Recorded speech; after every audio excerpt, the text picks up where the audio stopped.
हरे कृष्णा कृष्णा कृष्णा हरे हरे, हरे रामा रामा रामा हरे हरे। भागवत कथा का 8वां दिन, यह 30 मिनट का प्रवचन है। स्कंद 4 अध्याय 12 से शुरू करते हैं। कल हम लोग ध्रुव की चर्चा किए थे। ध्रुव जी सौतेली मां के कटु वाणी से आहत होकर तपस्या करने चले गए थे और क्षत्रिय की तरह बोले कि हम बहुत जिद्दी होना ही मेरा स्वभाव है, इसलिए हम भगवान का दर्शन करके रहेंगे और उनसे मनचाहा वरदान मांगेंगे। वैसा ही किए और उसमें बताया गया कि भगवान के जो अनन्य प्रेमी भक्त हैं उनको कितना भी प्रतिकूल परिस्थिति हो, समय आने पर सारा प्रतिकूल उनके अनुकूल हो जाता है। माता उनसे द्रोह करती थी, उनका एक पुत्र था उत्तम, और पिता भी उनसे द्रोह करते थे, पिता भी उनको पसंद नहीं करते थे, उनकी मां को नहीं पसंद करते थे। लेकिन बालक ध्रुव जब वन से लौटे भगवान के दर्शन और वरदान के बाद, तो वही पिता जो पसंद नहीं करते थे, वही माँ, वही भाई, सब लोग रथ पर चढ़ के गए और उनको वन से ही अगवानी करके रथ पर चढ़ा के पूरे देश में घुमाए। सारी प्रजा उनका स्वागत करने लगी और ये ध्रुव जी राजा बन गए। और फिर नंद सुनंद जो भगवान के पार्षद थे, वो अंत समय में उनको विमान पर लेने आए और माता के साथ, माँ दूसरे विमान पर थी, ये अपने विमान पे, और अपने लोग ध्रुव लोग को चले गए। अब क्या है, आगे हम लोग ध्रुव वंश का वर्णन सुनेंगे। ध्रुव का वंश कैसे चला, चूंकि राजा हो गए, 36,000 साल राज किए, लड़ाई, बहुत बड़े धुरंधर थे, यक्ष से इनकी लड़ाई भी हुई। तो ध्रुव के एक पुत्र थे, उनका नाम था उत्कल। तो उत्कल अब इतने परम भक्त का बेटा, तो वो अंतर्मुखी थे, अपने आप में रमन करते थे, आत्माराम। तो बाहर से वो कुछ दिखाना नहीं चाहते थे कि हम राजकुमार हैं, राजा बनने योग्य हैं। उनको जितना भी राज सिंहासन का वैभव था सब फीका लगता था, बेकार। और उत्कल उसमें उलझना नहीं चाहते थे कि हम राजा बने और फिर राजा प्रजा का खेल खेले। तो सारा वैभव उनको मिट्टी की तरह लगता था। इसलिए सोचते थे कि हमको तो राजा बनाएगा लोग, क्योंकि हम ही उत्तराधिकारी हैं इसके। इसलिए वो अपना स्वभाव को बहुत विचित्र बनाए हुए थे, मूर्ख जैसे लगते थे, पागल। कोई बोलता था सुनते नहीं थे, बहरा जैसा करते थे, कुछ जवाब ही नहीं देते थे, लोग समझता था गूंगा। इस तरह पागल, मूर्ख, बहरा, गूंगा का बिहेव करते थे। ध्रुव के जाने के बाद ब्राह्मण ऋषि मुनि ने सोचा कि ये तो राजा बनने लायक है नहीं, न कुछ बोलता है न कुछ सुनता है। जबकि वैसे थे नहीं, वैसे बने हुए थे लोगों को दिखाने के लिए। राज सिंहासन से उनको कोई आसक्ति नहीं थी। तो ध्रुव जी के भाई थे भ्रमी, वही भ्रमी पुत्र वत्सर को ऋषि मुनियों ने राजा बना दिया। तो आगे का वंश वत्सर का चला। वत्सर भी एक अच्छे राजा थे, उनकी बदनामी नहीं हुई और अच्छा से राजपाट चलाए और उनका वंश चलने लगा, बहुत आगे बढ़ा, बहुत आगे बढ़ा। और उन्हीं के वंश में एक अंग आए। वो अंग बाद में बहुत प्रतापी राजा हुए, यशस्वी राजा, राजा अंग। तो राजा अंग की एक पत्नी थी सुनीता। हम लोग सुनीता नाम जानते हैं, ये तो नहीं था सुनी था। कुछ विशेष महिला थी, इसलिए उनका नाम तो की जगह था सुनी था। ये राजा अंग की पत्नी थी, और भी पत्नियां होंगी, लेकिन राजा अंग की सुनीता पत्नी थी, जिससे उनको कोई संतान नहीं थी और किसी से उनको संतान थी ही नहीं। तो राजा अंग सोच रहे थे यज्ञ करना। तो पंडित लोग से राय विचार किए कि यज्ञ करना चाह रहे हैं, अश्वमेध यज्ञ। तो यज्ञ में होता है कि सारे देवता को उनका भाग सब दिया जाता है, सबका भाग बटा हुआ है, तो यज्ञ के भाग में किसका कितना हिस्सा होगा। तो यज्ञ तो किए, लेकिन यज्ञ का भाग लेने कोई देवता लोग नहीं आए। तो जो ऋषि लोग थे ब्राह्मण, वो बोले कि देखिए आप में कोई कंप्लेन नहीं है राजा में, आप बहुत पूरी श्रद्धा से निष्ठा से यज्ञ कर रहे हैं, और आप जो ब्राह्मण ऋषि को बुलाए हैं उनके विद्वता में कोई संदेह नहीं, वो भी उच्चारण सही कर रहे हैं, सही श्लोक का उच्चारण करने से ही सारा यज्ञ पूर्ण होता है, तो उन लोगों में कोई दिक्कत नहीं है। उसके बावजूद भी देवता लोग अपना भाग ग्रहण करने, यज्ञ भाग ग्रहण करने नहीं आए। तो राजा बोले यज्ञ जो करता है वो सब नहीं बोलता है। तो ये लोग सब राजा को समझाए, तो राजा अपना वो मौन व्रत तोड़ के बोले कि भाई इसका पता तो आप ही लोग लगाइएगा ना, हम कैसे समझेंगे, आप लोग बताइए, जब कोई कमी नहीं है तो यज्ञ भाग क्यों नहीं लेने आ रहे हैं। तो फिर वो ऋषि मुनि लोग पता करके बताए राजा को कि इसमें संतान रहना जरूरी है, आपके को कोई संतान नहीं है, आपने इस जन्म में तो एक भी बुरा कर्म नहीं किया है, लेकिन पिछले किसी जन्म में आपका कुछ ऐसा कर्म है जिसके चलते आपको संतान की प्राप्ति नहीं हुई है। तो इसका उपाय यह है कि सबसे पहले इस यज्ञ को करने के पहले आप पुत्र प्राप्ति यज्ञ कीजिए। इस यज्ञ में पुत्र प्राप्त हो जाएगा, आपको पुत्र प्राप्ति होगी, और तब आप अश्वमेध यज्ञ करने में समर्थ होंगे। तो राजा बोले वही कीजिए। तो अब सारे ऋत्विज पुत्र प्राप्ति के लिए यज्ञ करने लगे, और यज्ञ में चरु होता है, जो जिसके लिए अनुष्ठान किया जाता है वो चरु मतलब प्रसाद हुआ, वो खाता है। तो सुनीता अंगराज की पत्नी वो चरु खाए, और फिर अपने पति के बीच से एक पुत्र उत्पन्न हुआ। सुनीता को एक पुत्र हुआ, लेकिन यह पुत्र की विशेषता क्या थी, वह क्रूर कर्म था, पूरे जीवन क्रूर कर्म करने वाला था। उसने क्रूर कर्मा वेन, वह एकार वेन को जन्म दिया। जग के करने के बाद वो गर्भवती हो गए और वेन को जन्म दी। अब वेन में अलग गुण थे। अब क्यों थे, पहले भी हम बता चुके हैं कि सुनीता के पिता मृत्यु थे, या जानते हैं आप लोग, भागवत में सुने हैं कि ब्रह्मा जी का एक संतान अधर्म भी है, और अधर्म के पुत्र मृत्यु। इस तरह डाह मत्सर सारे इनके वंशज अलग चले। तो उसी मृत्यु की बेटी थी सुनीता, जो अंक की पत्नी थी।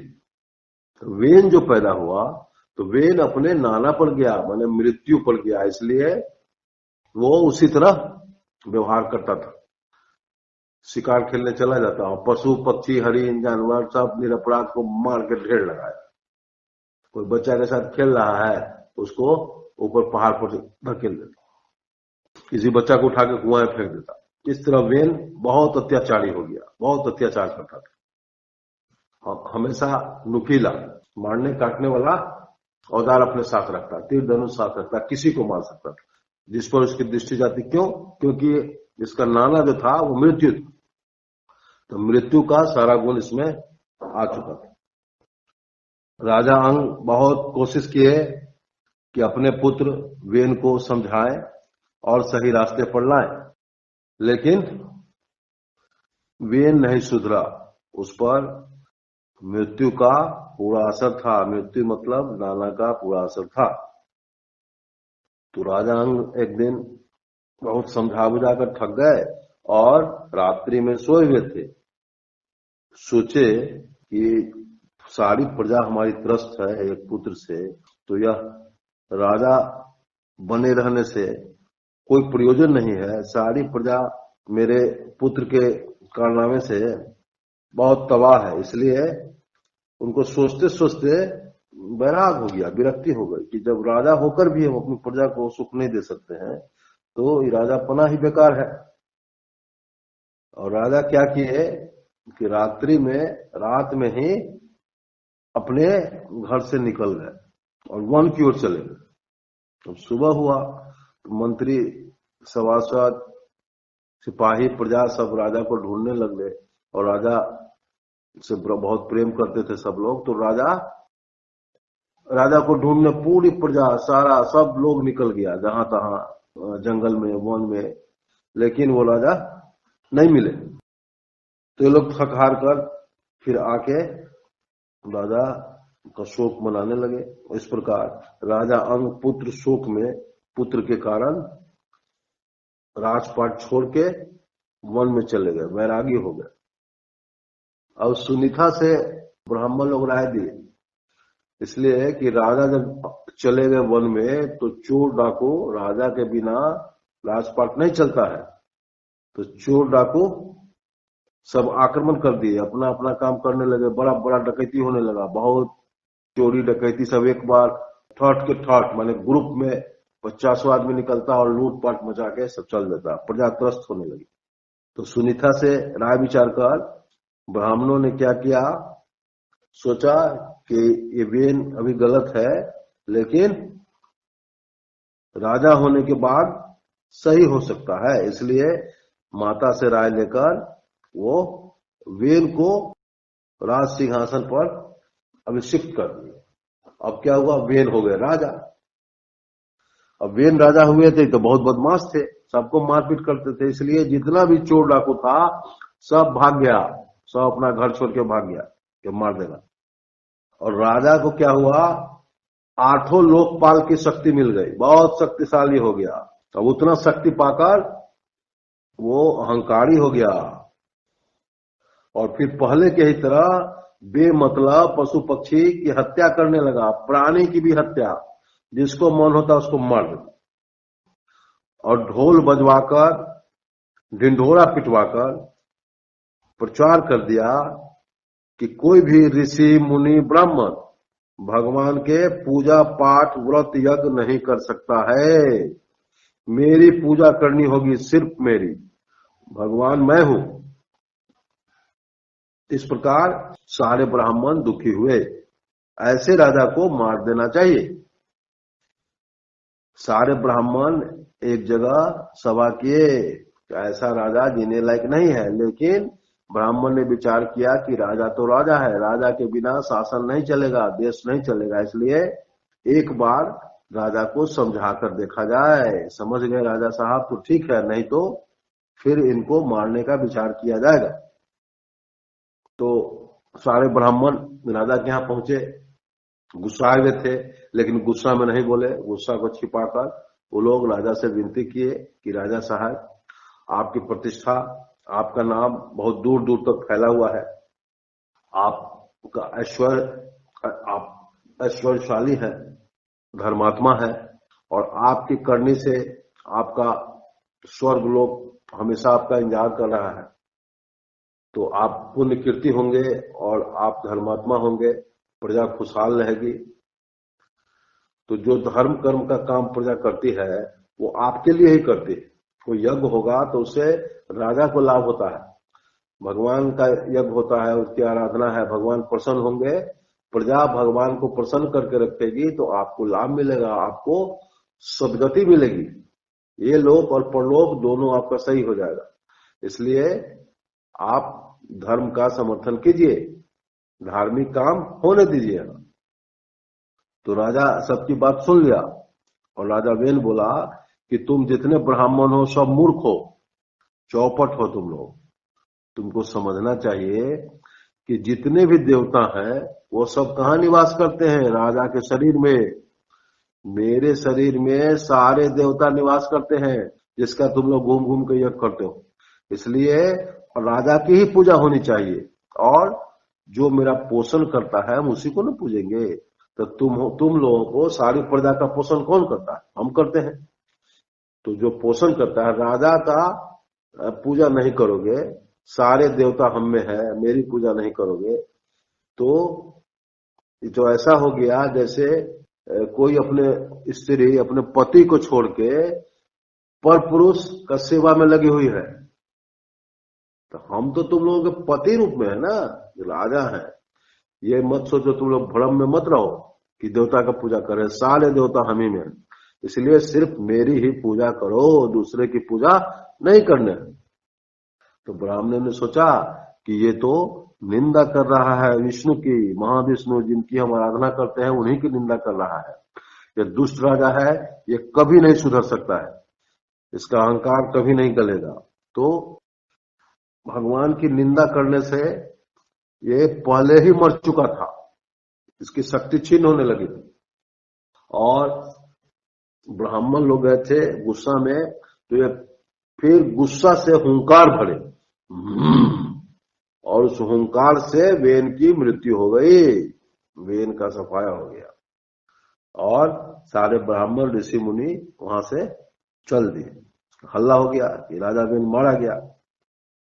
अब फिर वही हो गया, धूल उड़ रहा है, दूर से दिखाई देता है धूल। अब डकैत का ग्रुप चल रहा है, जिस गांव में घुसा जहां घुसा उसका लूटपाट मचाया, सब कुछ किया। कोई देखने वाला नहीं है, कोई रोकने वाला नहीं है। तो फिर ब्राह्मणों को चिंता हुई तो भाई बिना राजा के शासन कैसे चले।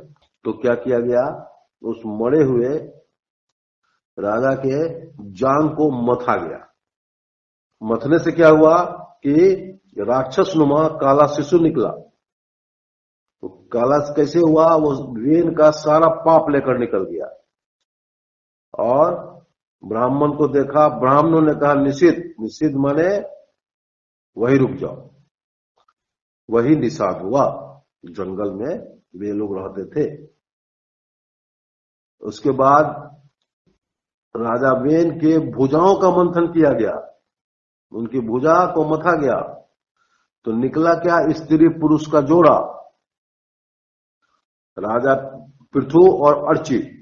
पृथु भगवान विष्णु के अंश थे और अर्ची लक्ष्मी जी थी। वही पृथु के रूप में भगवान आए हैं राजा वेन के भुजा को मथने से। और विष्णु के अवतार हैं, ये दिखाई देता था उनके पैरों में जौ, अंकुश, शंख, चक्र सबके चिन्ह बने हुए थे। तो विष्णु आए थे, इसका पता सारे देवता को लग जाता है कि किसी रूप में आए हैं।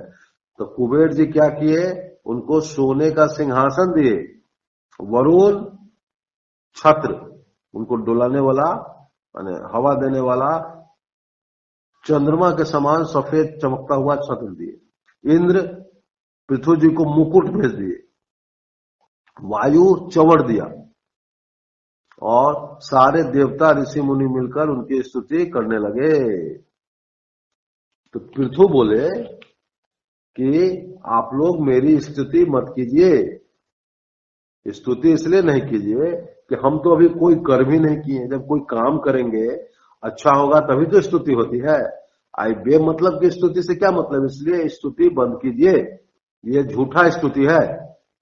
स्तुति जैसे बच्चों का लोग करता है, बच्चों की प्रशंसा कर दिया वो खुश हो गया, उसी तरह आप हमारी स्तुति कर रहे हैं। जब हम कोई काम करेंगे आप लोगों को अच्छा लगेगा तब हमारी स्तुति कीजिए। इस प्रकार वो अपनी स्तुति रोक दी। अब जब राजा हो गए पृथु, तो प्रजा आई उनके पास और सबका पेट सटा हुआ था पीठ में, भूख के मारे व्याकुल, और बोला कि जिस प्रकार दुश्मन के डर से आदमी बेचैन रहता है, तो हम लोगों का सबसे बड़ा दुश्मन हम पर आक्रमण किया हुआ है। अब आप राजा हुए हैं, हमारे उस दुख को, उस पीड़ा को दूर कीजिए। हम लोग भूख की ज्वाला से जल रहे हैं, बहुत भूख लगी रहती है, कुछ मिलता नहीं है, तो हम लोगों का प्राण बचाइए। प्रजा की ऐसी विनती सुनकर राजा चुप हो गए और सोचने लगे कि राजा बने हैं तो कुछ तो करना होगा। तो उनको पता लगा कि जो पृथ्वी है, जो धरती है, वो कुछ देती ही नहीं है, सारा कुछ चुरा लेती है अपने पेट में।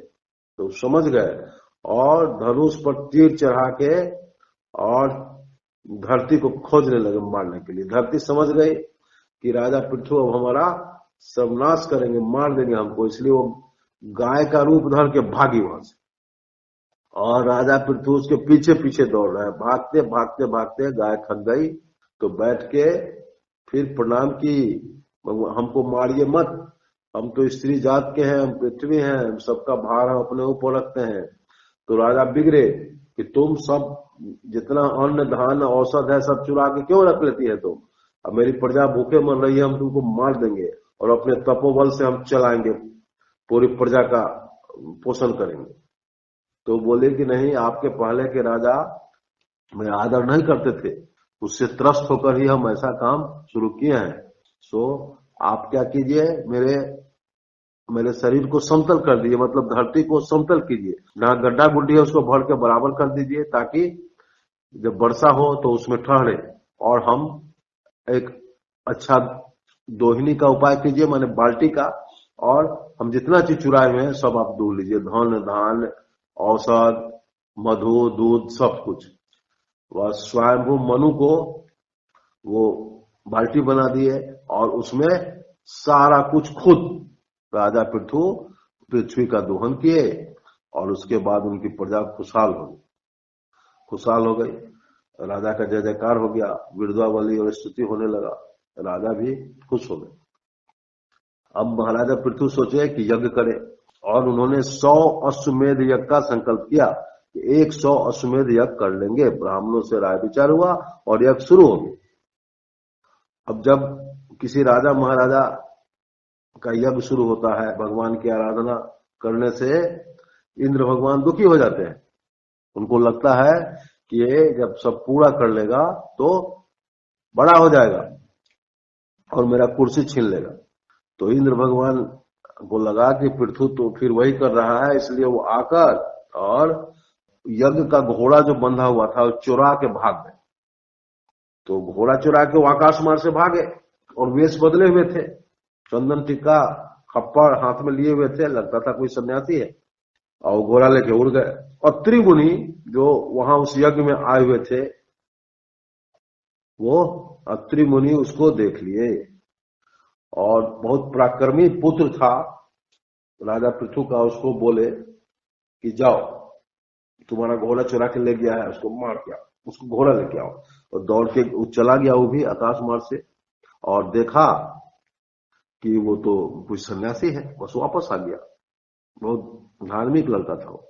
अत्रि मुनि बोले क्या किए हो, तो नहीं वो तो कोई महापुरुष है। बोले कि अरे महापुरुष नहीं है, भेष बदले हुआ इंद्र है, चोर है, तुम्हारा घोड़ा चुरा के ले जा रहा है, फिर जाओ। फिर दौड़ के गया, तो इंद्र देखे कि अब मार देगा हमको, बस घोड़ा छोड़ के भाग गए। फिर अपना घोड़ा ले आया, अपने जहां यज्ञशाला में बंधा हुआ था वहां बांध दिया। लेकिन इंद्र को इससे मनमान नहीं हुआ, वो फिर आए और अपने बल से वो अंधकार फैला दिए, पूरा अंधेरा हो गया। तो सोना के जंजीर के सहित घोड़ा को लेके फिर भागे। तो घोड़ा को लेके भागे, अत्रि मुनि फिर देखे, और फिर वहां पराक्रमी बच्चा को बोले कि जाओ मारो उसको, और फिर रुक गया। तो ये फिर भेष बनाए हुए थे सन्यासी वाला, तो घोड़ा छोड़ के भागे और वो अपना घोड़ा लेके आया। और तब तक यह बात पता लगे पृथु को।